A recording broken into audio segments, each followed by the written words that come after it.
Bharat Ratna doctor Babasaheb आंबेडकरांनी आपल्याला एका मताचा अधिकार दिलाय, ध्यानात ठेवा. किती?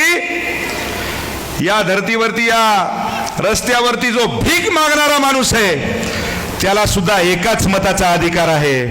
टाटा, बिर्ला, अंबानी, लक्ष्मी मित्तल हे जेवढाले करोडपती उद्योगपती होऊन गेलेत त्यांना 100 मताचा अधिकार आहे का?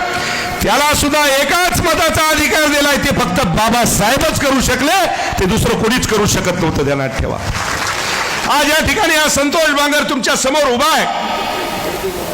या संतोष बांगरच्या पाठीमागे आमदार म्हणून शब्द जो लागलाय तो कोणामुळे लागलाय? तुमच्यामुळे लागला नाही. हा माझ्या पाठीमागे जो आमदार म्हणून शब्द लागलाय तो फक्त आणि फक्त माझ्या डॉक्टर बाबासाहेब आंबेडकरांमुळे लागलाय. मित्रो, ध्यानात ठेवा.